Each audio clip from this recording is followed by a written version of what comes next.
All right, what is going on, everyone? Welcome back to more Black Desert. My name is John, and today I wanted to show you and talk to you guys about the new season. So, as you guys know, the new season started, I think, last week, and I wanted to give you guys a quick start guide on how to go about doing everything. And so, basically, I finished mine. Honestly, it's been 7 hours, but I did that in solo. But for all of you guys who are new to the game and are just looking to progress like through your first time, so I wanted to like give you some tips from a veteran player, and this is like my 13th 12th season, whatever, however many seasons have been out. And so first of all, as you guys know, the season is basically the entry to BDO, where they give you a lot of gear and it's a lot easier to enhance everything. I'm not completely done with the gear, but in terms of like the progression stuff, that's done. And so the first thing we're going to be looking at is obviously after you make your character and do your quest lines and stuff, how do you go about doing the season pass? So let's start from the very beginning, and I want to basically just run down a few questions that you guys have. So one, I get asked this pretty much every season: is the season pass worth buying like the second row to Black Spirit Pass for like $30 or whatever it costs? The answer is, like, if you spend the money on it, you are going to get more value out of it, but it really depends on where you are in the game. So if you are a veteran player, chances are you have a lot of these already, and so it just depends. Do you want to buy it at that point? But if you are a new player, I think a lot of these things might be very helpful.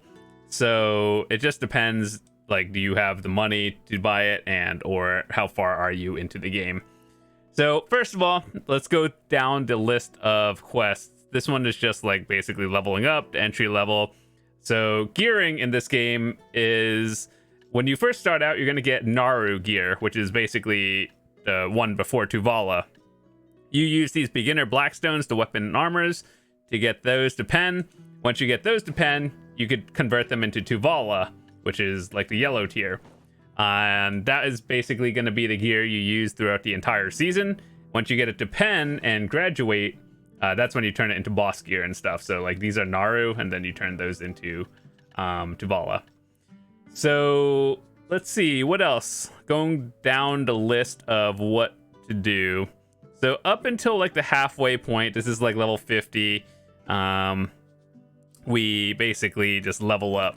So one thing I wanted to talk to you guys about is how to go about leveling up. Now, if you are a veteran player, chances are you have a friend that you can just leech off of at like Gyfin or whatever trees, and you can get like the season done in a good 2 or 3 hours. But what I did during my season is I played solo, and you guys can watch the entire adventure.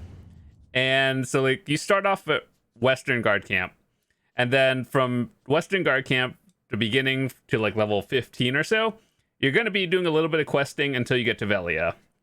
By the time you get to level 15, you're there, and then I just started grinding. So what did I do? So first of all, I went to Castle Ruins. This is the first spot I started grinding, and then you can stay here from basically like 15, 16 all the way to lower 30s if you wanted to. But I just left at 25 because I know how to do this, but a new player who doesn't have too much experience with the game, chances are you can just stay here. It'll be comfortable, and you don't have to worry too much about like any like too intense enemies or anything. So for me personally, from level 25, I stayed here until I think like 30 something, and then this is a very fast spot as well, so you can stay here up to like 40 if you wanted to. But once again, just depends on how many buffs you have and like how comfortable do you like the spot and whatnot. So after like your level 40, right, the game opens up a little bit more, assuming you are doing the quest lines along with it. You would be unlocking the Calpheon area. So there are 2 spots you can go to. I think this one is a more entry level spot, like Mascal Forest, and it is better for people who don't really understand like where all the spots are yet, so it's like a good beginner one. But if you are more advanced into that, I would probably just go to the Marnie's lab around here. So whether you're low 40s or upper 30s, Mascal Forest and Marnie's lab are very solid spots. The one thing I would say is I don't really like Marnie's lab just because the rotation isn't super easy. It's going up a hill and then a lot of windy turns, but it does give you a lot of XP. So chances are you'll be here for like 20-30 minutes and then you move out. And by this point you're like level 48, 49, and then you go all the way up to Catfishman Camp. So then this is where I grinded from up to 51, and it's very fast. It's like 10 minutes. So now that we got through that, let's see, where would we be in terms of the season pass? We should probably be around here. All your Naru gear is like plus 15. Chances are you have Tuvala gear, which is this, and then you're still enhancing it to like pen and whatnot. Just go at your own pace. It's not a big deal. And so chances are you're down here in the season pass, past level 50. And yeah, from 51 to 56, we're going to talk about this over here. So 51 to 56 is where there's a lot more options. Now, chances are you're going to be worrying about skill points now. And like a little bit earlier, 6 months ago or something, maybe a year, they made the skill point requirement a lot lower. So back in the day, you would need like maybe 2,000 skill points or something, at least 1,600 to get the relevant skills. And now to get everything, you basically just need like, I don't know, 1,100, 1,150. So once you get to that point, chances are you can unlock everything from Awakening and Mainline, and you'll be good from there. So where do we grind from 51 to 56? So if you are newer to the game, what I'd recommend is looking into spots down here in Madaya, because these are very easy and they're close to a town. So that way, like if you feel like you can't do one spot or another, like all of these are very close together. And so personally, I would stay at Soldier Cemetery for a few levels, like maybe 52 to 56. It's pretty quickly done. And Heidel is right there. So it's not too far of a distance. And it's like a more entry level spot. But for everyone else who knows what they're doing, I would probably recommend going to Polly's Forest. Now it says level 55, AP 160 and up. Trust me when I say this spot is very easy. The one thing that I would be a little bit cautious of is this place is very contested. And that means it's very good. You'll level up fast. You get a lot of skill points fast. But there's a lot of other people here as well. And it's also like a little hike from town to here. So like you'd have to go, basically, if you're like level 50, you're probably within this area. And if you're a new player, you probably haven't unlocked Hamasylvia yet. So Madaya, this region or Tariff area, is more entry level. But then this one is for people who know what they're doing. And I think it's a little bit faster. So you guys can do it too. I personally have done this multiple seasons, stayed here until like 60, and then you will finish up your skill points and stuff all the way until then. So very good spot to be in. You could also use your, I think they have a Marnie hour, like the Marnie realm here as well. So where would we be in the season pass? What are some important ones I would recommend doing along the way? So we got to level 56 done. And then now we're grinding to 56 to 60. You learn about add-ons, go to skill instructor. Basically, it's these. You put in skills, more damage, more bonuses. Very good. And what do I think are more important ones? Agris Fever. This is one of the things you unlock in the adventure journal. And basically, it's this thing over here. So make sure to use this when you can. It is important because it just gives you more drop rate, and just basically when you grind you get more money overall. So very important to use. Remember you have it. And what else? So we're grinding to 60. Basically you'll be leveling up your Tuvala gear, your weapons and armor over time. So you get those done. And I don't think there's anything like relatively difficult past here. yeah, so that's about it. So one thing I would say is the seasons are getting a lot easier, and I remember when it first started, you would have to get to level 61 to finish it. Nowadays, I don't even think you have to get to level 60, but I would recommend getting to 60 just because that's when a lot of the skills and everything unlock. So it's definitely something worth doing. And so like you unlock these as well, more of those, and then like the extra weights and whatnot. So it's not. So yeah. And then after you get all that, you choose between Succession and Awakening. Depends on the class and whichever one you think is more fun. But overall, the season pass part is very easy to do, and they're tailoring it more towards newer players, which that's what the season is. But are the rewards really worth it? Really just depends on you. But yeah, so you're probably wondering, okay, so what do I do after I'm level 60 and I have my gear more or less all pen? And yeah, so what happens now? So you talk to Fughar, you'll get this item called a Fughar's timepiece. And basically this allows you to do a one-to-one copy of a character. So like, let's say my character is level 60 with 52%, right? And then it has 1251 skill points. But I didn't like my seasoned character and I want to play a new one. So what you would do is you would make a new character, and then you just like use the timepiece over onto a new character, and then you just like basically copy the stats over. However, with that said, your current season character, like this one I have, when I timepiece it to the new one, that will be the new season character, and then this will just be like the non-season. And so yeah, after that it's basically just grinding, getting all your gear to pen, and hoping for the best. And so a lot of people ask me, is it worth staying on the season servers once graduation starts and if there's like a bonus? So the answer really is no. Now, people would argue that like on season servers, you get the materials, like the enhancement materials more. But the thing is, you will be hard capped on gear. So like once you're full pen with Tuvala everything, that's your cap until the season ends.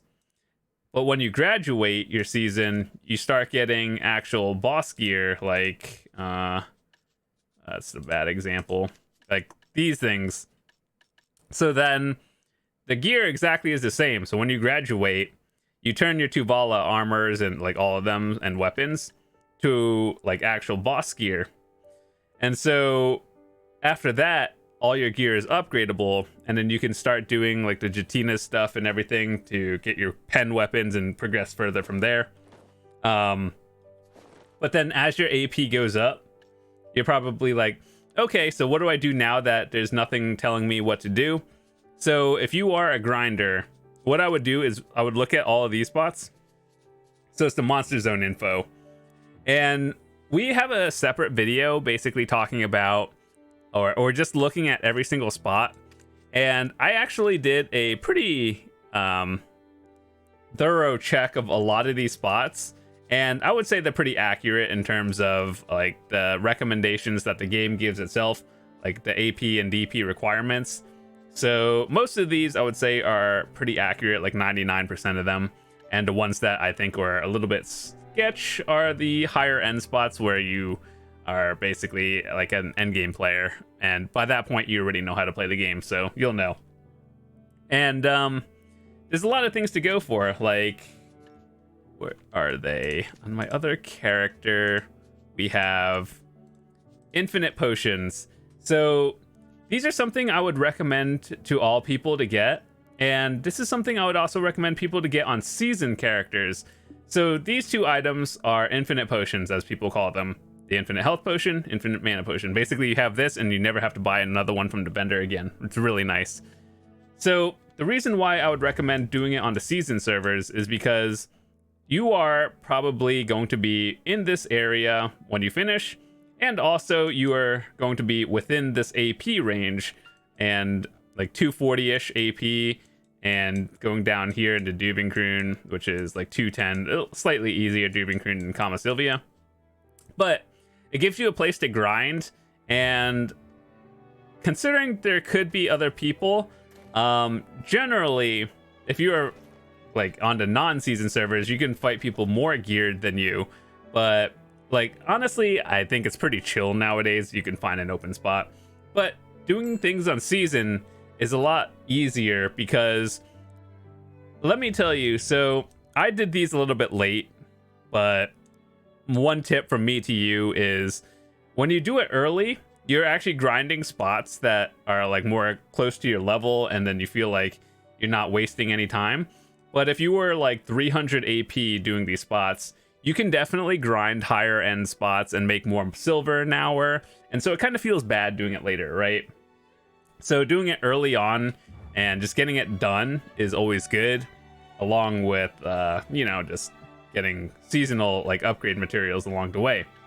So yeah, that's one thing you could do. Definitely start your adventure journals, do all these. It gives you extra stats to your characters permanently.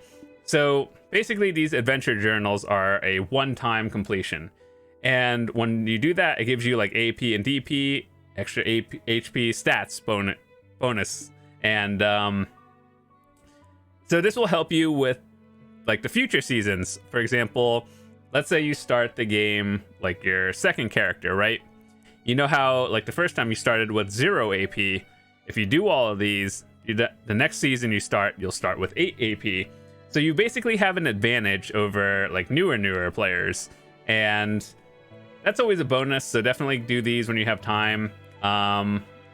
There should be a tab over here if you're not on season. It's for like, it's called a progression pass or like a progression thingy, and basically it gives you a lot of tutorials and gives you a lot of rewards. It's definitely worth doing in my opinion. So if you graduate early, that's how you can progress from there. Basically finish up everything on the season and just keep grinding. And one thing that a lot of other YouTubers and streamers don't really talk about is the life skill side of it. So we have separate videos where I go off and basically tell you what life skills are good, which ones I think are good for beginners, and which ones are the most profitable. So if you can find those you can find those videos on the channel as well, or check the link in the description to the playlist, and all the videos will be there. So you just find the ones you like. But in a nutshell, gathering is a very good intro. Fishing obviously is very easy. And then hunting is good. However, I do think it requires a little bit of a startup, so you should have life skill gear already, which is not like beginner friendly, but it is profitable once you get to that point. And so, yeah, I would just start off with early gathering and then make some money from there and find something you like. So not going to talk too much about that now. You can watch all those videos in the description because we go off and you could watch hours of videos trying to figure out what's for you. But if you're a grinder, once again, as we talked about before, check the Monster Zone info and figure out what you think might be good for you and what is in your AP/DP range. And so that'll work. And then after that, it's really all just gear progression from there. And you can turn your Tuvala gear into boss gear. And then once you turn it into boss gear and enhance everything to pen, that's where the journey begins for the rest of us, myself included. So hopefully you guys enjoyed this video. I know it might have been a longer video, but hopefully you enjoyed it. Hopefully you learned something as well. And if you have any questions, feel free to ask or join the Discord as well. We're doing a giveaway for a Wusa outfit, and all the BDO partners were given the option to get an extra code to give to you guys. So I want to show you what it looks like real quick. And it looks like this. So I think the outfit's nice. If you are on PC, on the NA server, or I think it works on EU as well, watch the other video. It's like a Wusa giveaway outfit. And yeah, you can find that on the recent videos on my channel. So that'll tell you what to do, what I expect if you are interested in the giveaway, and we'll be giving that away soon. So once again, thanks so much for watching. My name is John. I would love to see you guys come back if you are new to your channel. Hit that subscribe button, and I will see you tomorrow. Peace.